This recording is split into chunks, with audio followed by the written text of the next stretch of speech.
Willow Falls, a small, forgotten town in Missouri where nothing much ever happened, or so people thought.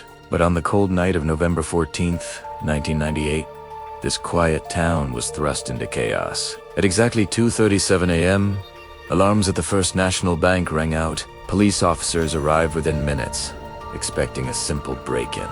What they found instead was something far more professional and far more dangerous. The vault had been blown open, not with brute force, but with precise, military-level explosives. Inside, more than $2.4 million in cash was missing. The town had never seen a crime of this scale. The next morning, newspapers screamed, "Small town, big crime, millions stolen in midnight heist."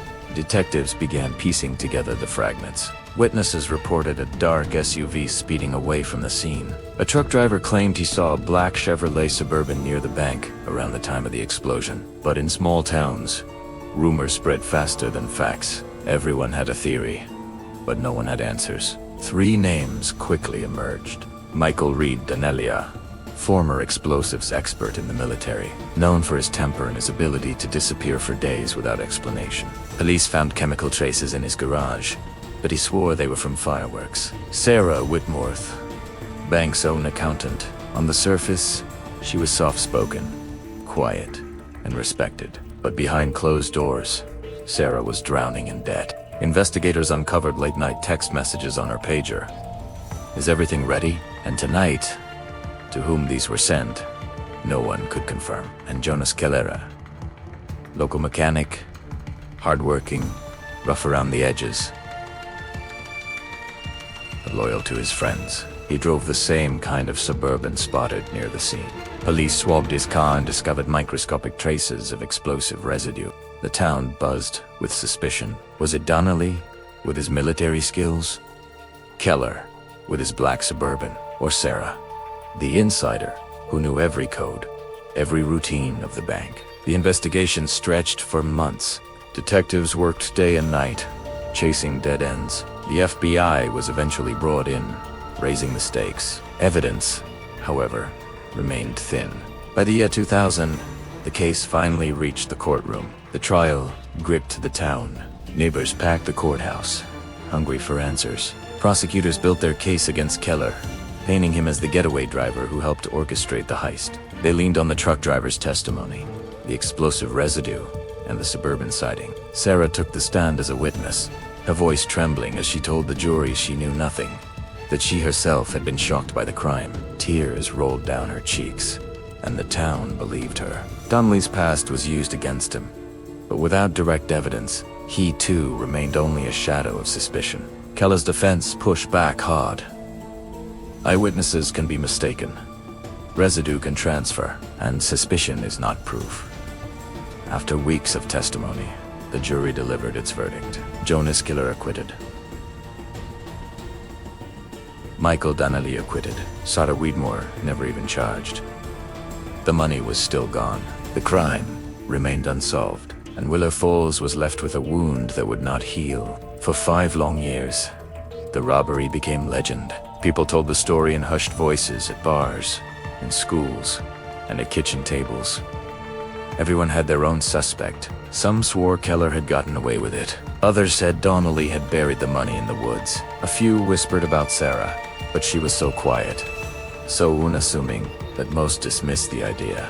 Then, in 2005, the case took an unexpected turn. During an FBI raid on a cartel safe house in Mexico, agents seized bundles of US dollars. When cross-referenced, the serial numbers matched those stolen from Willow Falls in 1998. Alongside the cash, agents found something else, a ledger filled with names, dates, and numbers.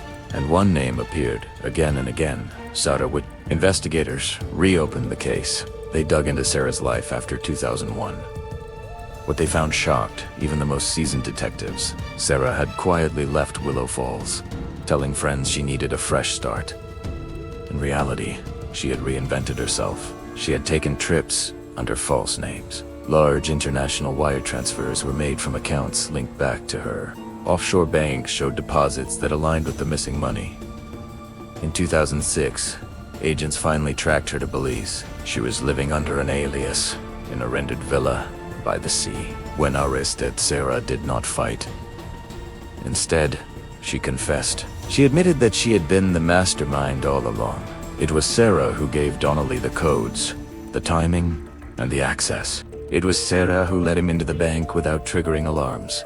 Donnelly had built the charges that blew the vault, while Sarah handled the logistics. Jonas Keller, he had been the perfect scapegoat. His Suburban had been borrowed that night without his knowledge, deliberately placing him in the line of fire if things went wrong.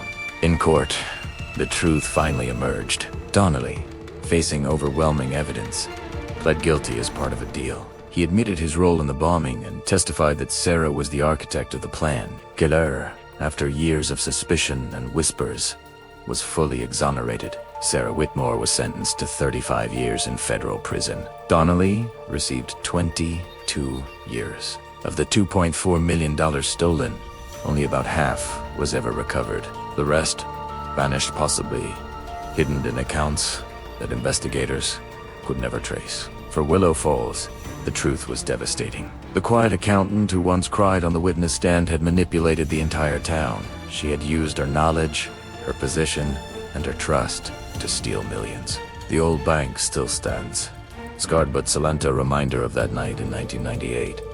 A night when greed, betrayal, and deception turned neighbors against each other. A night when justice was delayed, but not denied.